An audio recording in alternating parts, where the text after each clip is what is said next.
स्वागत है आपका। मैं हूं आपके साथ विवेक शांडिल्य। एक और डिबेट में आपका स्वागत करते हैं। अमेरिकी उपराष्ट्रपति जेडी वेंस भारत के दौरे पर हैं।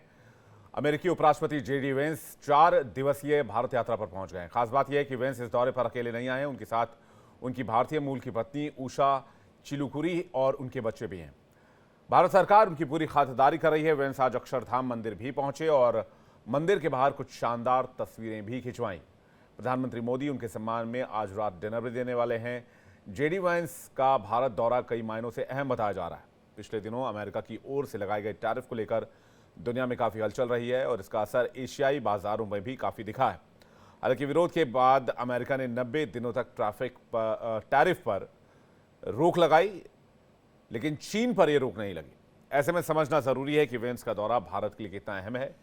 क्या भारत को अमेरिका चीन के विकल्प के तौर पर देख रहा है? प्रधानमंत्री मोदी के साथ जेडी वेंस की मुलाकात के दौरान कई अहम मुद्दों पर बातचीत होनी है। इसमें व्यापार समझौता, टैरिफ के मुद्दे पर बातचीत हो सकती है, टेक्नोलॉजी पर बातचीत हो सकती है, निवेश पर बातचीत हो सकती है। विदेश मंत्रालय के प्रवक्ता रणधीर जायसवाल ने हाल ही में कहा था कि वेंस की भारत यात्रा के दौरान भारत और अमेरिका के बीच सभी जरूरी मुद्दों पर चर्चा की जाएगी, जिससे द्विपक्षीय संबंधों को और मजबूत किया जा सके। इसी पर आज एक चर्चा करेंगे, लेकिन उससे पहले एक रिपोर्ट देखते हैं।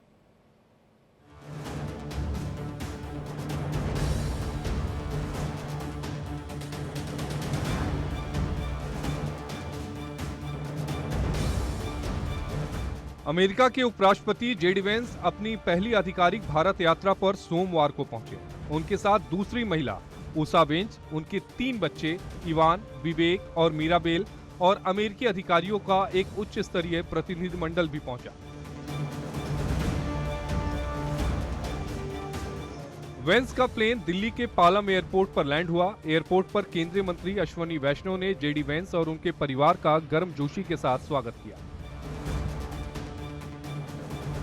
पालम एयरपोर्ट पर वेंस का स्वागत गार्ड ऑफ ऑनर के साथ किया गया। दिल्ली पहुंचने के बाद अब आज शाम जेडी वेंस की मुलाकात प्रधानमंत्री नरेंद्र मोदी से हुई। इससे पहले अमेरिका के उपराष्ट्रपति जेडी वेंस परिवार के साथ स्वामी नारायण अक्षरधाम मंदिर पहुंचे, जहां उन्होंने भारतीय कला, वास्तुकला और संस्कृति की समृद्धि का अवलोकन किया। अमेरिकी उपराष्ट्रपति जेडी वेंस भारत में पीएम मोदी के साथ व्यापार, शुल्क, क्षेत्रीय सुरक्षा और द्विपक्षीय संबंधों को आगे बढ़ाने के तरीकों सहित कई प्रमुख मुद्दों पर चर्चा करेंगे। पीएम मोदी और वेंस की बैठक में प्रस्तावित द्विपक्षीय व्यापार संधि के अलावा दोनों देशों के बीच संबंधों को बढ़ावा देने के तरीके पर भी चर्चा होने की संभावना है। अब आपको बताते हैं कि वेंस का भारत दौरा अहम क्यों है। भारत और अमेरिका दोनों ही विश्व के सबसे बड़े लोकतांत्रिक देश हैं। दोनों देशों के बीच डिफेंस, ट्रेड, टेक्नोलॉजी और क्लाइमेट चेंज जैसे मुद्दों पर सहयोग निरंतर बढ़ रहा है। अमेरिकी उपराष्ट्रपति जेडी वेंस के इस दौरे से इन मुद्दों पर दोनों देश तेज गति के साथ आगे बढ़ेंगे और राजनयिक संबंध भी मजबूत होंगे। चीन की बढ़ती सक्रियता और आक्रामक नीति को देखते हुए अमेरिका इंडो पैसिफिक क्षेत्र में भारत के साथ अपनी रणनीतिक साझेदारी को और मजबूत करना चाहता है। ऐसे में जेडी वेंस की पीएम मोदी से मुलाकात बेहद अहम माना जा रहा है। माना जा रहा है कि वेंस के इस दौरे से इंडो पैसिफिक क्षेत्र में भारत अमेरिका की संयुक्त भूमिका को बढ़ावा मिलेगा। अमेरिका की कई कंपनियां भारत में निवेश को लेकर रुचि दिखा रही हैं। जेडी वेंस का ये दौरा दोनों देशों के बीच व्यापारिक समझौते और निवेश के अवसरों को बढ़ावा देने में मदद करेगा। इस बीच देखने लायक बात यह भी होगी कि टैरिफ को लेकर अमेरिका का भारत के प्रति रुख क्या रहने वाला है।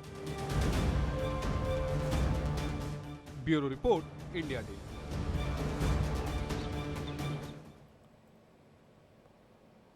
बातचीत करने के लिए इस वक्त हमारे साथ अर्थशास्त्री डॉक्टर शरद कोहली जुड़ रहे हैं। उनका स्वागत करेंगे। दर्शकों एक बार फिर से आपका भी स्वागत करते हैं। कोहली साहब, बहुत स्वागत है आपका इंडिया डेली के चैनल पे। सबसे पहले मेरा सवाल कोहली साहब आपसे यही है कि जेडी वेंस के इस दौरे के दरमियान आप क्या क्या मुद्दे देख रहे हैं भारत और अमेरिका के बीच? नमस्कार और मेरा इंडिया डेली लाइव के सभी दर्शकों को अभिनंदन। देखिए, उनका एक तो ये सेमी ऑफिशियल टाइप दौरा है। अपनी धर्मपत्नी के साथ आए हैं, जो कि भारतीय मूल के, एक तरह से अपने ससुराल आए हैं। बच्चे भी साथ आए हैं। कुछ ताजमहल होगा, कुछ रेड फोर्ट होगा, कुछ हवा महल होगा। पर ये सच है कि ऐसे मौके पर आए हैं जब अमेरिका ने ये भारी भरकम टैरिफ पूरी दुनिया पर घोषित किए हैं। 26% भारत पर भी किया है, 3 महीने का पॉज लगा है, हम सब देख चुके हैं।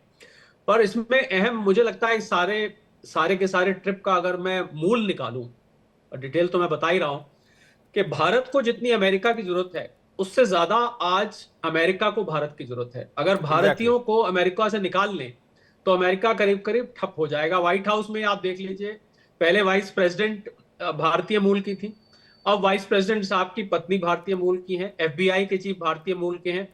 तो और ना जाने कितनी कंपनी के सीईओज और कितनी कंपनी के टेक्नीशियंस और टेक्नोक्रेट्स जो है वहां पर भारतीय मूल के हैं।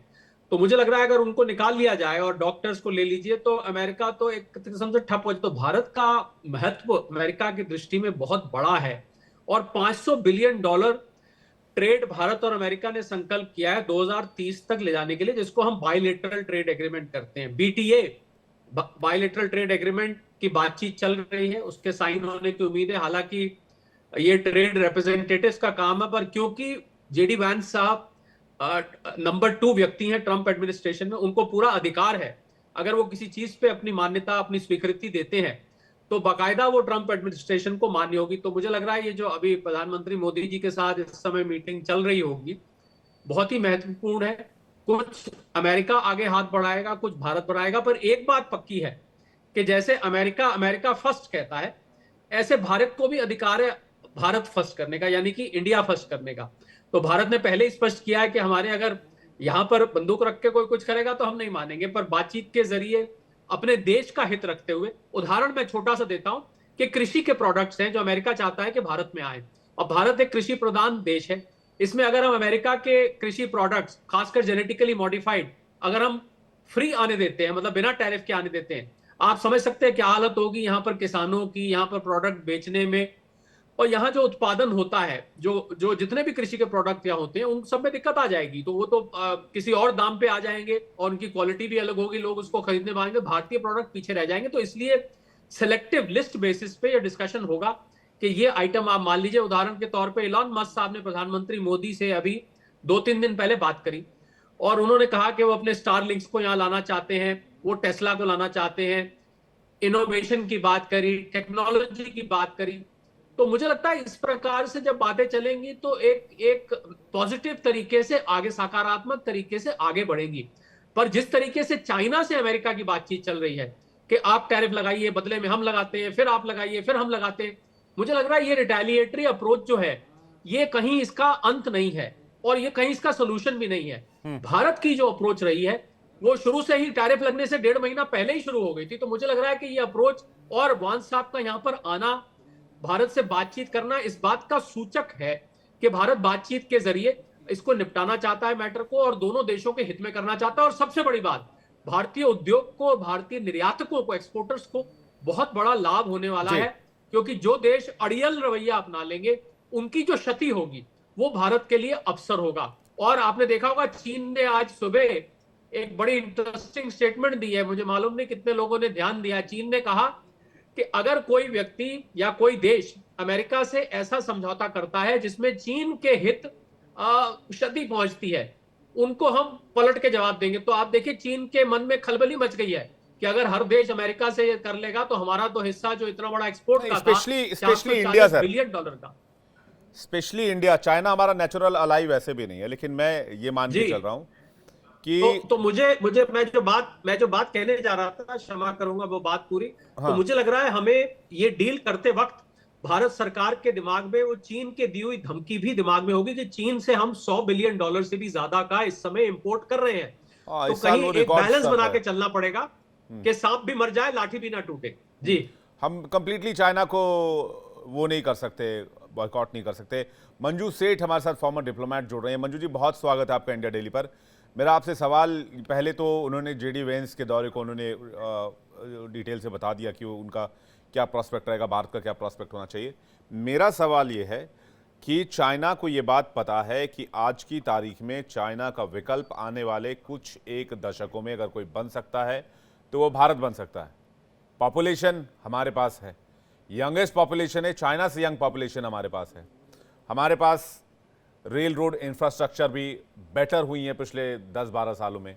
हमारे पास जो एफडीआई के नियम हैं वो भी पहले से बेटर हुए हैं, विदेशी निवेश को और आसान बनाया गया है। तो क्या अमेरिका एक भारत को विकल्प के तौर पर देख रहा है, मैन्युफैक्चरिंग हब के तौर पर, कि उसकी बहुत हद तक ज़रूरतें भारत से पूरी हो सकती हैं? मंजू मैम। बिल्कुल, थोड़ा बहुत तो विकल्प देख रहे हैं as an alternative to China, लेकिन हमको ये याद रखना पड़ेगा, हम चीन की जो कैपेसिटी है उसको अभी हम शायद ना मीट कर पाए या ना मैच कर पाए, लेकिन साथ में डेफिनेटली एक विकल्प है। और क्योंकि अब अगर आप देखेंगे जो यूएस है वो कह रहा है कि मेक इन अमेरिका, मैन्युफैक्चरिंग वहाँ भी बढ़ाना चाहते हैं, लेकिन चीन के बट वो इतनी जल्दी कर नहीं पाएंगे। तो बिल्कुल देख रहे हैं वो कि भारत के साथ एक ऑल्टरनेटिव चेन, सप्लाई चेन का एक सोर्स बन सकता है। तो बिल्कुल देख रहे हैं वो, लेकिन not only as an alternative but also अगर हम देखेंगे इंडो पैसिफिक में देख लीजिए और हर एक सिक्योरिटी एंगल में देख लीजिए, और ये जो टैरिफ वॉर चीन के साथ इनके साथ जो चल रही है, इसको बहुत ही एक आई थिंक एक बहुत ही खतरनाक एक लेवल पे पहुंच रही है। और हमें लग रहा है कि ये विश्व के जो ग्लोबल जीडीपी है, ग्लोबल इकोनॉमी को भी बहुत इम्पैक्ट करेगा अगर ये जल्दी से समाधान ना हुआ। हाँ, हमारे लिए शायद थोड़ा हित में है अगर ये इनकी आपस में अगर थोड़ा टाइम लगता है सुलह होने में, पर मुझे उम्मीद है क्योंकि दोनों देश इसमें का हित है कि वो भी अपना एक उसमें समाधान निकालें, तो वो निकालेंगे ऐसे मुझे लगता है।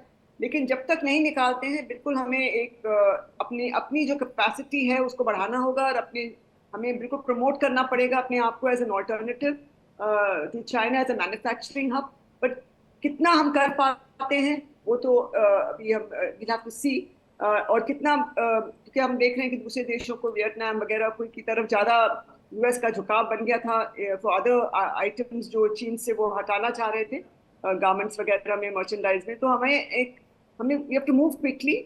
और जैसे इन्होंने, शरद जी ने भी कहा कि एक एफडीआई के जो और ईज ऑफ बिजनेस और ये सब चीज़ें अट्रैक्ट करने के लिए बहुत बहुत एक इम्प्रूवमेंट हुआ है, लेकिन उसको और इम्प्रूव करने के लिए और बहुत फैसिलिटेट करने के लिए अभी कुछ जो कदम उठा रही है सरकार, मुझे उम्मीद है कि ये उस डायरेक्शन में जा रहे हैं जिसमें मैन्युफैक्चरिंग हब बनने की हमें बहुत जो हमें उम्मीद है और जो हमारे पास कैपेसिटी बनाने की जो हम चाहते हैं वो बना पाएंगे।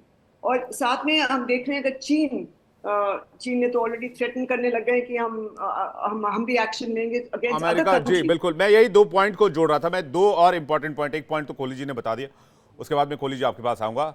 अमेरिका के साथ डील की तो अंजाम बुरा होगा, ये चाइना का कहना है।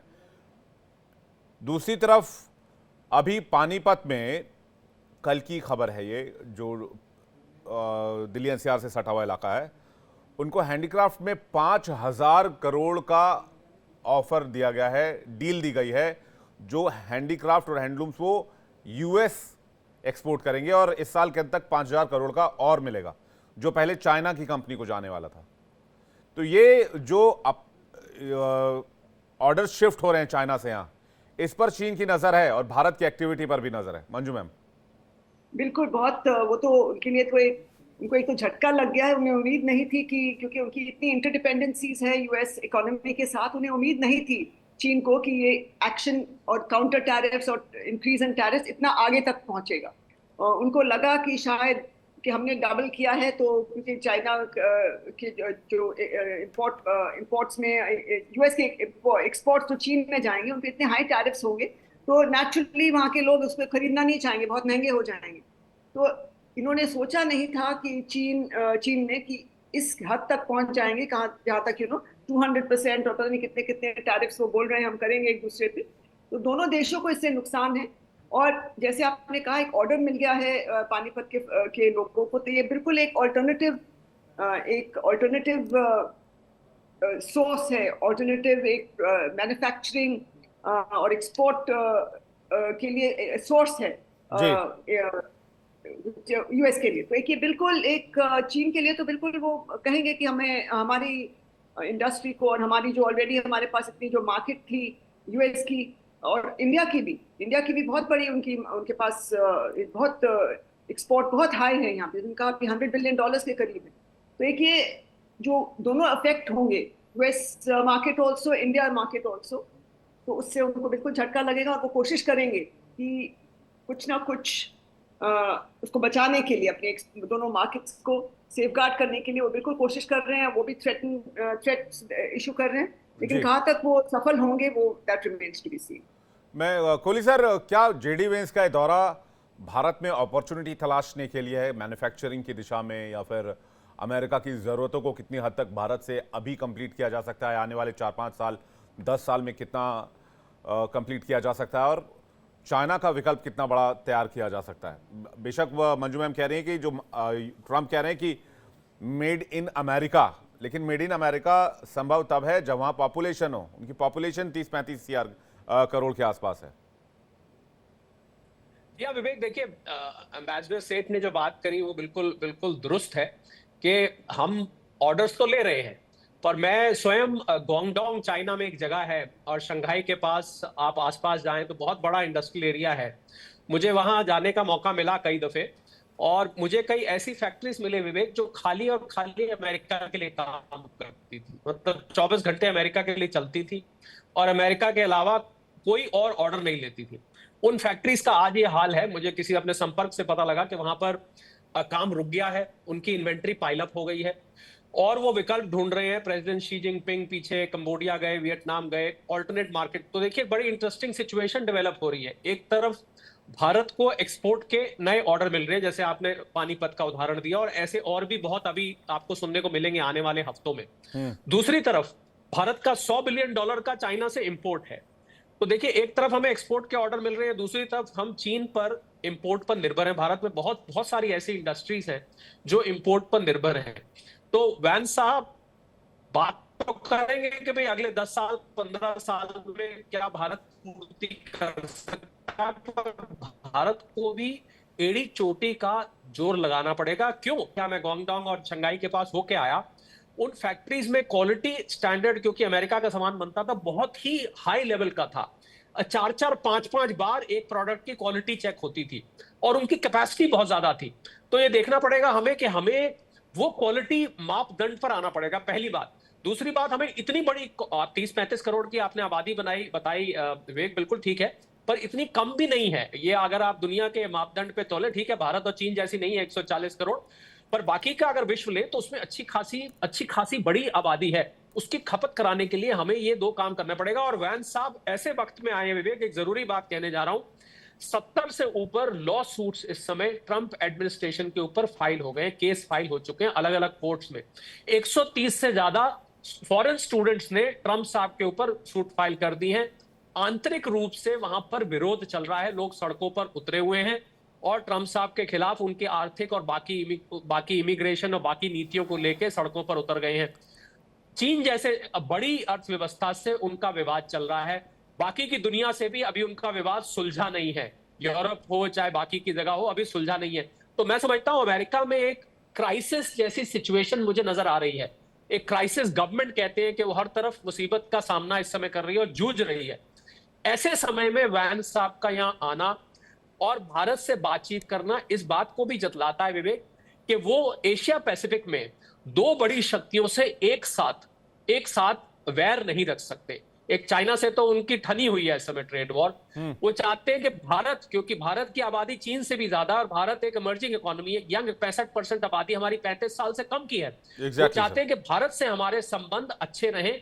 तो मुझे लगता है इस बैकड्रॉप को भी हमें देखना चाहिए। जितनी बातें अभी हमने करी वो तो लागू होती हैं, पर कहीं बैक ऑफ द माइंड उनके ये भी ख्याल रहेगा कि अब हम दो बड़ी शक्तियों से एक साथ, मैं सस्ती भाषा इस्तेमाल कर रहा हूं, पंगा नहीं ले सकते हैं। हमें इनके साथ बना के रखनी पड़ेगी, चाहे ये भविष्य फ्यूचरिस्टिक हो चाहे अभी की हो। ये बात मैं एम्बेसडर सेठ ने जो बढ़िया बात करी उसके साथ जोड़ना चाहता हूं। लेकिन फिर चीन के उस बयान का क्या असर जिसमें वो कह रहे हैं कि भाई हम उन देशों को भी देख लेंगे जो अमेरिका के साथ ट्रेड डील करते हैं और वो ट्रेड डील चीन के फेवर में ना हो, से चीन के व्यापारिक हितों को नुकसान पहुंचता हो? देखिए बहुत अच्छा आपने सवाल किया। एक बैलेंस बना के चलना पड़ेगा। मैंने आपको कहा था शुरू में, सांप भी मर जाए लाठी भी ना टूटे। अब दिक्कत यहां है कि अगर चीन से हमारा आयात बंद हो जाता है तो हमारा नुकसान नहीं है, चीन का भी नुकसान है। चीन का $100 बिलियन, ये ठीक है चीन कई $1 ट्रिलियन का एक्सपोर्ट करता है, पर चीन भी ये अफोर्ड नहीं कर सकता विवेक कि भारत को जो वो निर्यात करता है $100 बिलियन का, वो बंद हो जाए। तो चीन ने धमकी तो दे दी है, पर इसमें चीन का अपना भी नुकसान है। एक तरफ तो अमेरिका का $440 बिलियन का उसका एक्सपोर्ट बंद हो गया विवेक, दूसरी तरफ ये $100 बिलियन और बढ़ता हुआ है, भारत से भी बंद हो जाएगा। मैं समझता हूं जो हमारी अमेरिका से सिचुएशन है वही चीन से भी है। चीन भी इस समय भारत के साथ कोई भी ऐसी पेनल्टी या कोई भी ऐसी ट्रेड रिलेटेड हरकत करने के लिए नहीं सिचुएशन में है, क्योंकि अगर उसने करी तो उसको दोहरी मार पड़ेगी। एक तरफ अमेरिका से बंद हो गया है, एक तरफ भारत से बंद हो जाएगा, तो चीन तो मैं अगर कहूं तो कहीं का नहीं रहेगा। तो मुझे लगता है चीन ने धमकी जरूर दी है, पर इस धमकी को अमल करना इतना आसान काम नहीं होगा विवेक। मंजू मैम, आपको क्या लगता है?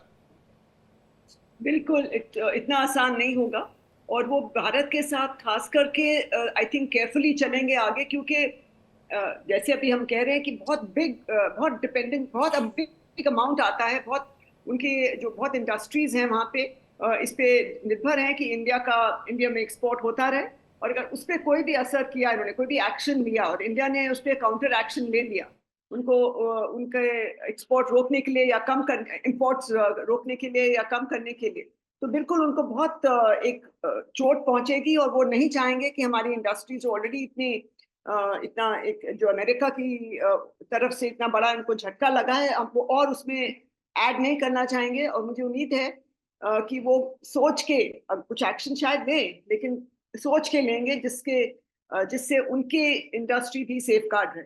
हाँ, वो बिल्कुल चाहेंगे कि हम अपने इंटरेस्ट को सिर्फ सेफ गार्ड करें, बट उनको समझना होगा कि म्यूचुअल इंटरेस्ट जिस बात में होगा, म्यूचुअल म्यूचुअल दोनों के लिए होगा, तभी उसी काइंड ऑफ ट्रेड डील होगी, या चाहे अमेरिका के साथ हो, चाहे चीन के साथ कोई समझौता हो या कोई डील हो उनकी एक्सपोर्ट इंपोर्ट जो हमारे बीच में है। तो बिल्कुल एक म्यूचुअली बेनिफिशियल जब तक नहीं होगा, इंडिया भी नहीं आगे चलेगा। इंडिया एक इस स्टेज पे है कि म्यूचुअली बेनिफिशियल कोई भी मुद्दे होंगे, कोई भी डिस्कशंस होंगे, म्यूचुअली बेनिफिशियल होंगे, उसमें ही वो आगे कदम उठाएंगे। और यूएस के साथ भी हम देखेंगे कि जो उनके हित में है, लेकिन हमारे हित में भी होना चाहिए कुछ, जो गिव एंड टेक जो भी हम जो डिस्कशंस चले होंगे आज और जो आगे चल के फाइनलाइज होंगे, बिल्कुल एक जब तक ये हमारे बेनिफिट में, हमारे इंटरेस्ट को भी सेफ गार्ड नहीं करेंगे, हम आगे नहीं जा पाएंगे। We can not go ahead.